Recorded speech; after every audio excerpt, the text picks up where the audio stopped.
নমস্কার, আমি দিগন্ত। আজকে আমি ডাটা স্ট্রাকচারে একটা গুরুত্বপূর্ণ টপিক নিয়ে আলোচনা করব। সেটা হচ্ছে লিঙ্ক লিস্ট। তাহলে শুরু করা যাক। তাই লিঙ্ক লিস্টটা কি? লিঙ্ক লিস্টটা হচ্ছে একটা লিনিয়ার ডাটা স্ট্রাকচার আর each element is a separate object called node. Linear link list হচ্ছে যে লিঙ্ক লিস্টের ক্ষেত্রে প্রতিটা এলিমেন্টকে একটা সেপারেট অবজেক্ট হিসেবে বিবেচনা করা হয় এবং এগুলোকে নোড হিসেবে ডিফাইন করা হয়। এখানে আবার নোডগুলো লিঙ্ক করা হয়ে থাকে কিসের মাধ্যমে? পয়েন্টারের মাধ্যমে, এবং যেগুলো একটা চেইন ফর্ম করে। আমরা জানি যে অ্যারের ক্ষেত্রে একটা ফিক্স সাইজ ইউজ করতে হয়, কিন্তু লিঙ্ক লিস্টের ক্ষেত্রে সে বাধ্যবাধকতা নাই।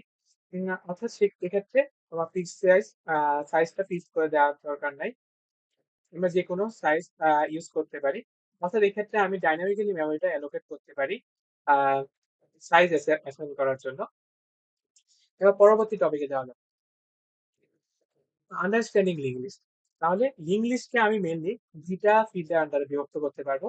প্রথমত, এখানে একটা ডাটা ফিল্ড থাকবে এবং একটা অ্যাড্রেস ফিল্ড থাকবে। ডাটা ফিল্ডে কি করবে? ডাটা ফিল্ডটা হচ্ছে সে ডাটা কন্টেন্ট করবে, এবং অ্যাড্রেস ফিল্ডটা সে নেক্সট যে নোডটা আছে সেটাকে পয়েন্ট করবে, অর্থাৎ সেই নোডের অ্যাড্রেসটাকে সে কন্টেন্ট করবে।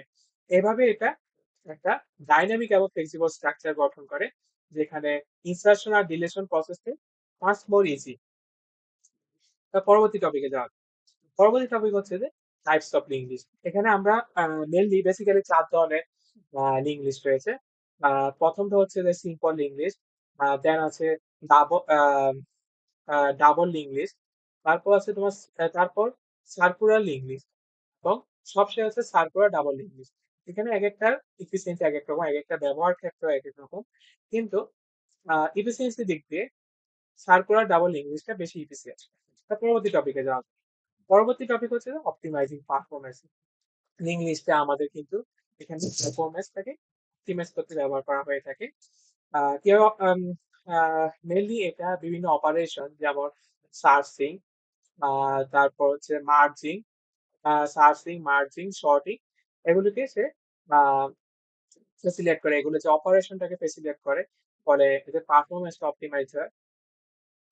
তাছাড়া এটা বিভিন্ন অন্যান্য ডাটার সাথে অন্যান্য এলিমেন্ট, যেমন স্ট্যাক, কিউই, গ্রাফ, ট্রি এর ক্ষেত্রে এটা ইউজ করা হয় তাদের যে ফাংশনালিটিটা ইনক্রিজ করার জন্য। এভাবে সে ওভারঅল পারফরমেন্স একটা ওভারঅল প্রোগ্রামের পারফরমেন্সকে সে অপটিমাইজ করতে ব্যবহার করা হয় একে। এবং পরবর্তী টপিকে যাওয়া যাক। এটা হচ্ছে চ্যালেঞ্জেস এবং সলিউশন। ডাটা স্ট্রাক লিঙ্ক লিস্টের ক্ষেত্রে আমার বেশ কিছু অ্যাডভান্টেজের পাশাপাশি কিছু ডিসঅ্যাডভান্টেজেস আছে। আম এটার ক্ষেত্রে টাইম কমপ্লেক্সিটি এবং স্পেস কমপ্লেক্সিটিটা বেশি হয়ে যায়।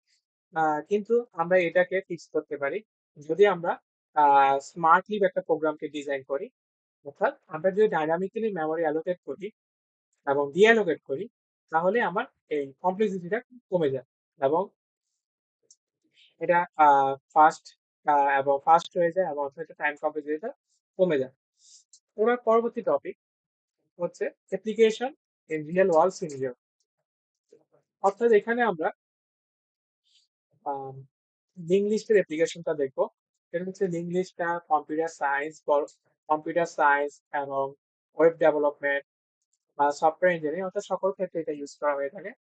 এটা মেনলি সফটওয়্যার ইঞ্জিনিয়ারিং ক্ষেত্রে আহ, এটা একটা গ্রেড টুল হিসেবে ব্যবহার করা হয়, কারণ এক্ষেত্রে ইনসার্শন এবং ডিলেশনটা খুব ইজি, এবং এক্ষেত্রে নেভিগেশনটাও খুব ইজি। হ্যাঁ, অর্থাৎ এখানে ডাটাটা খুব সহজে নেভিগেটও করা যায়, ফলে এটা একটা ভ্যালুয়েবল টুল হিসেবে কাজ করে প্রোগ্রামারদের জন্য, টু অপটিমাইজ দেয়ার কোড এবং improve their performance. Then next topic, এটা হচ্ছে এনহেন্সিং ডাটা স্ট্রাকচার। তাহলে আছে লিঙ্ক লিস্ট থেকে অন্যান্য ডাটার সাথে এলিমেন্ট, যেমন হচ্ছে ট্রি এবং গ্রাফের সাথে ইন্টিগ্রেটেড ভাবে ইউজ করা হয় ইনোভেটিভ সলিউশন জেনারেট করার জন্য এটা ইউজ করা হয় ফর কমপ্লেক্স প্রবলেম। এভাবে সে ডাটা স্ট্রাকচার বিভিন্ন কম্পোনেন্টকে ফেসিলিটেট করে এবং এদের পারফরমেন্সটাকে এনহ্যান্স করে। এবং হচ্ছে ডাইনামিক মেমোরি অ্যালোকেশন। আগেই বলা হয়েছে যে এখানে কোনো ফিক্সড সাইজ মেমোরি ইউজ করা হয় না। এক্ষেত্রে ডাইনামিক অ্যারের ক্ষেত্রে যেমন ফিক্সড সাইজ ইউজ করা হয়ে থাকে এবং সাইজটা আগে ডিফাইন করে দেওয়া থাকে। এক্ষেত্রে কোনো সাইজ ডিফাইন করার প্রয়োজন হয় না। অর্থাৎ এখানে ডাইনামিকলি মেমোরিটাকে অ্যাসাইন করা হয় এবং মেমোরিটাকে ডাইনামিকলি অ্যালোকেট করার কারণে এক্ষেত্রে স্পেস কমপ্লেক্সিটিটা কিছুটা কমে যায় অ্যারের তুলনায়। এবার নেক্সট টপিক, সেটা হচ্ছে ফিউচার ইনোভেশন।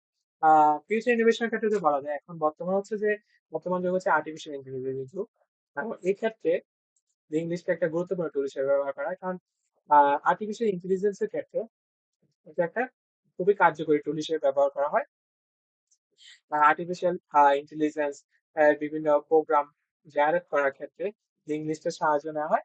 তাছাড়া বর্তমান বিশ্বের খুবই জনপ্রিয় টপিক ডাটা অ্যানালাইসিস বা ডাটা অ্যানালিটিক্স এর ক্ষেত্রেও লিঙ্গুইস্ট একটা গুরুত্বপূর্ণ টপিক হিসেবে গুরুত্বপূর্ণ টুল হিসেবে ইউজ করা হয়ে থাকে। তাছাড়া বিভিন্ন অন্যান্য ইনোভেটিভ কাজের ক্ষেত্রে লিঙ্গুইস্টে যে বেসিকটা এটা ইউজ করা হয়ে থাকে। এবং হচ্ছে এমব্রেসিং দ্য ক্রিয়েটিভ পার্ট। এক্ষেত্রে লিঙ্গুইস্টটা কিন্তু আহ, খুব স্ট্রংলি সাপোর্ট করে। সে খুব স্ট্রংলি সাপোর্ট করে ক্রিয়েটিভিটিটা। সে বিভিন্ন প্রোগ্রামের ক্ষেত্রে সে ক্রিয়েটিভিটিতে জেনারেট করতে সাহায্য করে থাকে। বিভিন্ন ডাটা সেটের এলিমেন্টের ক্ষেত্রেও ক্রিয়েটিভিটি এনহ্যান্স করার ক্ষেত্রে এটাকে ইউজ করা হয়ে থাকে। এবার হচ্ছে অপারেশনাল লিঙ্গুইস্ট। মেনলি লিঙ্গুইস্টের ক্ষেত্রে 7 ধরনের অপারেশন দেখা যায়। ফার্স্ট হচ্ছে ক্রিয়েশন। ক্রিয়েশনটাকে এক্ষেত্রে হচ্ছে যে লিঙ্গুইস্টের ক্ষেত্রে যে প্রথম নোড সেটাকে হেড নামক পয়েন্টারের মাধ্যমে আহ, বা অর্থাৎ হেড নোড হিসেবে ডিফাইন করা হয়ে থাকে, যেটা একটা প্রথম স্টার্টিং পয়েন্ট লিঙ্ক হিসেবে বিবেচনা করা হয় এবং এটার পরে পরবর্তীতে এটার সাথে অন্যান্য যে নোটগুলো এগুলো ইনসার্ট করা হয়। এই ইনসার্শন প্রসেসে এই নোটগুলো বাকি নোটগুলোকে এইভাবে ইনসার্ট করা হয় এবং ইনিশিয়ালি হেড নোডে কোনো এলিমেন্ট থাকে না, তখন ওইটাকে এলিমেন্টটা ইনসার্ট করে ইনসার্শনের মাধ্যমে। অর্থাৎ insertion is the process of adding new elements to English. অর্থাৎ কোনো নতুন এলিমেন্ট অ্যাড করার প্রসেসই হচ্ছে insertion. Deletion is the Then also deletion. Deletion is the process of removing elements from the linked list. এটা হচ্ছে একটা প্রসেস, লিঙ্ক লিস্ট থেকে যে এলিমেন্ট গুলো ডিলিট করার একটা প্রসেস। আর ট্রেভার্সিং হচ্ছে যে link list traversing a link list means visiting each node in the list, typically starting from the head node and following the pointers from one node to next until the end of the list is reached. অথবা একটা এই যে একটা মানে প্রতিটা নোডকে সে visit করে এই প্রক্রিয়ার মাধ্যমে। ইংলিশে প্রতিটা নোড এবং এদের ভ্যালু এবং অ্যাড্রেস গুলোকে সে আহ ভিজিটের একটা প্রসেস আর কি।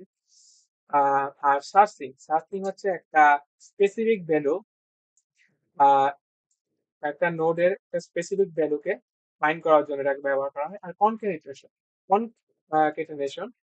কনকেটেনেশন হচ্ছে যে দুইটা একের অধিক অর্থাৎ মাল্টিপল লিঙ্ক লিস্টকে জোড়া লাগানোর একটা পদ্ধতি, এটাকে একসাথে অ্যাড করা হয়। ডিসপ্লে হচ্ছে যে লিঙ্ক লিস্টের যে এলিমেন্ট গুলোকে এগুলোকে আহ, প্রদর্শন করা একটা পদ্ধতি, অর্থাৎ সবগুলো লিঙ্ক একটা লিস্ট আকারে প্রকাশ করা, সবগুলো এলিমেন্টকে একটা লিস্ট আকারে প্রকাশ করা হয় ডিসপ্লে অপারেশন মাধ্যমে। এবার আমরা দেখবো লিঙ্ক লিস্টের ইমপ্লিমেন্টেশন। ইমপ্লিমেন্টেশন আর লিঙ্ক লিস্ট দেখবো, কিন্তু ইমপ্লিমেন্টেশন দেখার জন্য আমরা কোড বক্সে চলে যাবো।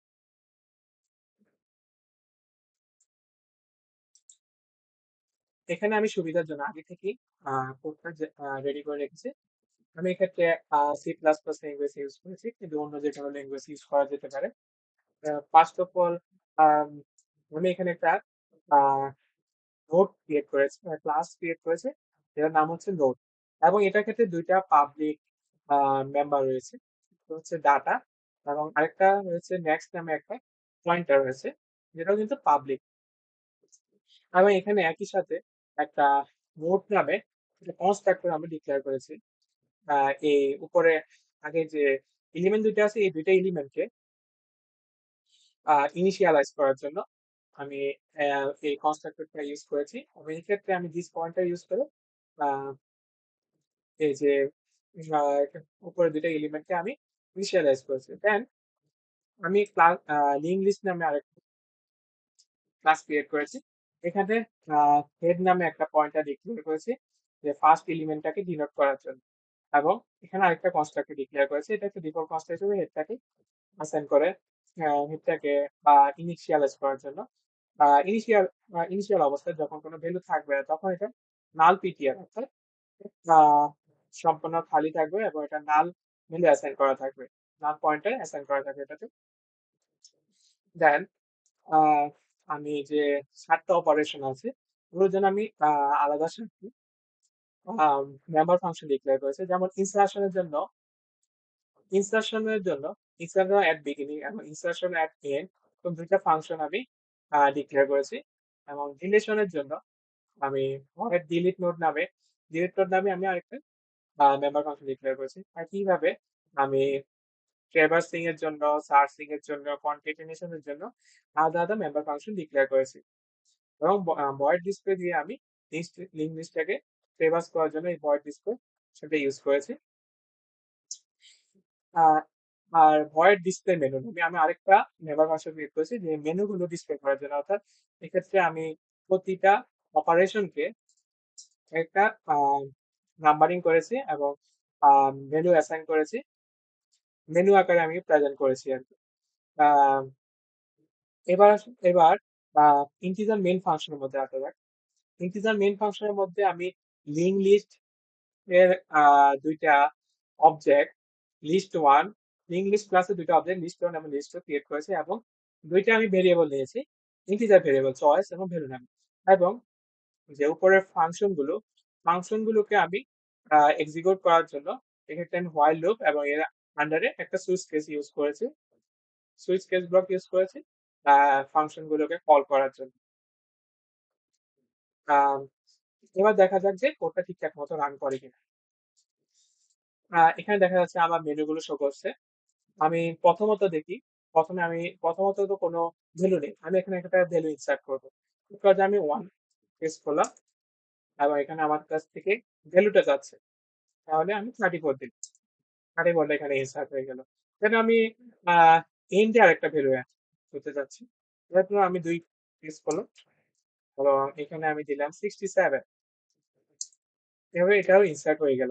এখন আমি যদি এলিমেন্ট গুলোকে দেখতে চাই, তাহলে আমি 7 দিয়ে ডিসপ্লে ফাংশনকে কল করলাম এবং এক্ষেত্রে 34 ফার্স্ট এলিমেন্ট হিসেবে 34 এবং second element the last element হিসেবে 67 আমি শো করলাম।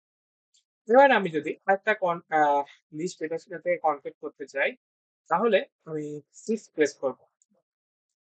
তাহলে আমি 6 আমার নতুন যে আহ, আরেকটা যে লিস্ট আছে ওটার ভ্যালু গুলো যাচ্ছে।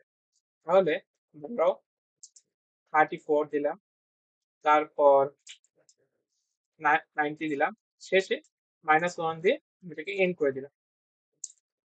এবার যদি আমি দেখলাম যে এগুলো ঠিকঠাক মতো অ্যাড হয়েছে কিনা দেখার জন্য আমি আবার পুনরায় ট্রেভার্স ফাংশনটাকে কল করতে যাচ্ছি, 4 দিই এবং এন্টার দিলে আমার সবগুলো বেরো দেখা যাচ্ছে। দেখো আমি এখানে অ্যাড করেছিলাম কত, 12, 34 এবং 90, আমি শেষে কি হয়েছে কিভাবে 12, 34 এবং 90 অ্যাড হয়ে গেছে।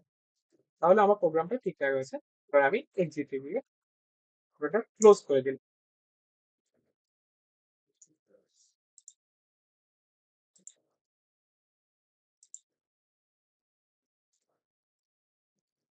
এর মধ্যে দিয়ে আমার প্রেজেন্টেশনটা কমপ্লিট হলো।